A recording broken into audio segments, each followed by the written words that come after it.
Okay, let's dive right into this explainer. We're opening up an epic historical storybook today to look at a truly pivotal chapter of 19th century history, the making of nationalism in Europe.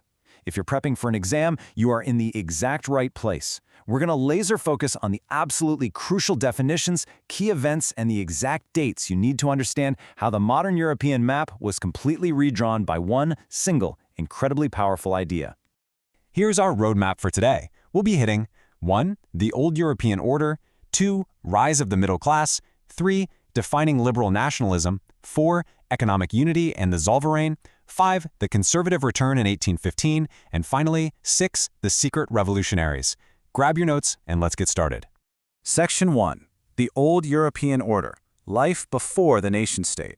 We open our story in the mid-18th century. Now, you have to remember, the nation-states we know today simply did not exist. There was no Germany, no Italy, no Switzerland as we recognize them. Instead, think of Europe as this massive, messy patchwork of kingdoms, duchies, and multi-ethnic empires ruled by autocratic monarchs. And under this older order, you had a really stark divide. On one side, a powerful but numerically tiny aristocracy united by marriage and these vast estates. On the other side, the massive majority of the population, the peasant. They were working as tenants in the West and were literally bound as serfs to estates in the East. The aristocracy completely dominated socially and politically. They all spoke French for diplomacy, married across regional borders, they shared this whole common lifestyle. Meanwhile, the peasantry were tied to the land. There was absolutely zero sense of a shared collective national identity. Section 2. Rise of the Middle Class, the heroes of our story.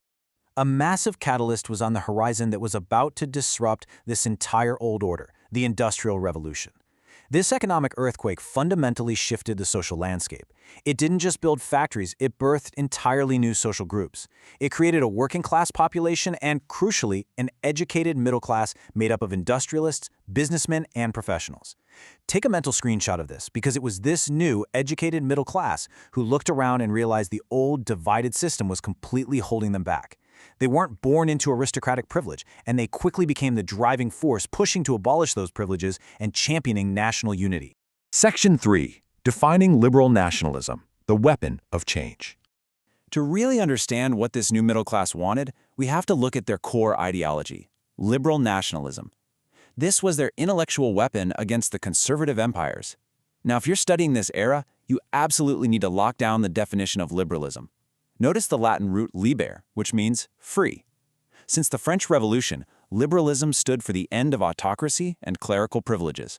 For the middle classes, it meant freedom for the individual, equality of all before the law, and having a representative government ruled by a constitution, rather than just the arbitrary whims of a king. But, and this is a really important nuance, equality before the law didn't actually mean equal voting rights for everyone just yet.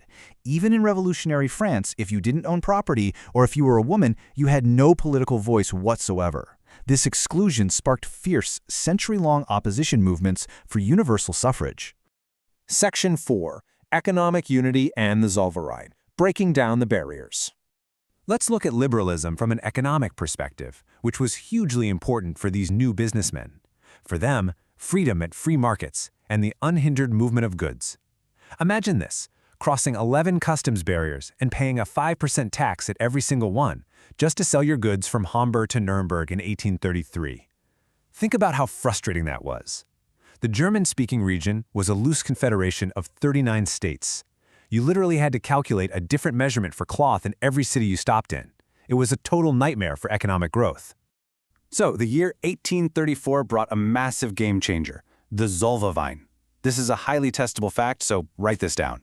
Initiated by Prussia, this customs union completely abolished tariff barriers and dramatically slashed the number of currencies from over 30 down to just 2. It essentially created a unified economic territory. And primary sources are history exam gold.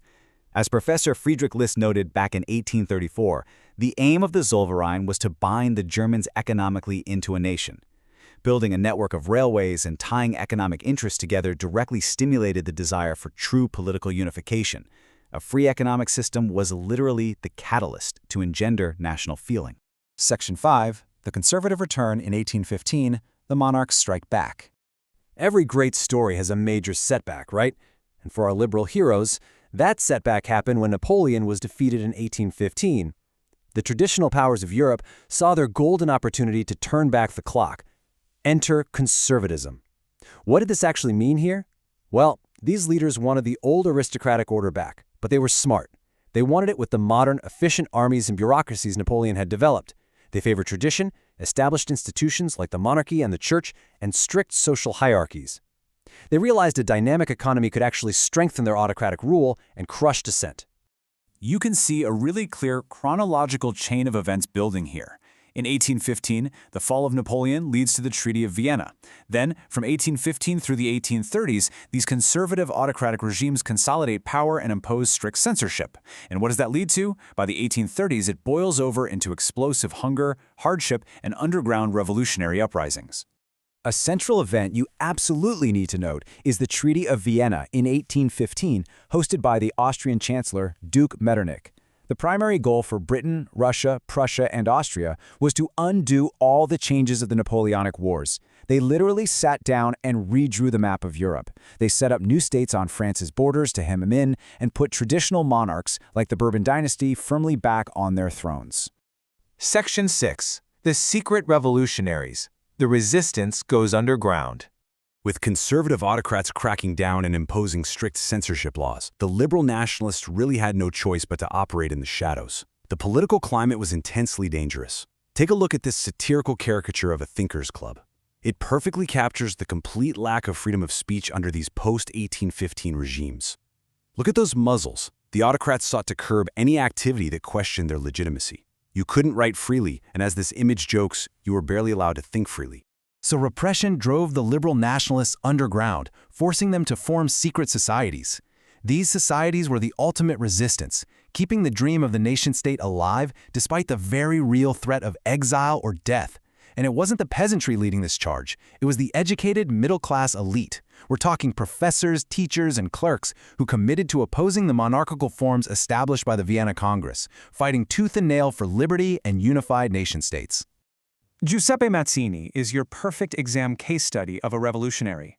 Born in Genoa in 1805, he became a member of the secret society of the Carbonari and was actually exiled at just 26 for attempting a revolution. But that didn't stop him. He went on to found two major underground societies, Young Italy and Young Europe. Mazzini deeply believed God intended nations to be the natural units of mankind. His relentless drive to unify Italy through these underground networks absolutely terrified the conservative monarchs. In fact, Duke Metternich described him as the most dangerous enemy of our social order. So, as secret societies spread their ideas and conservative monarchs desperately gripped their thrones, the stage was set for a massive clash. Let that final thought sink in. Would the dream of the nation-state finally shatter the old European empires? Review your notes on these bubbling tensions, and we'll see you in the next explainer to find out exactly how they erupted. Keep learning, and good luck with your exam prep.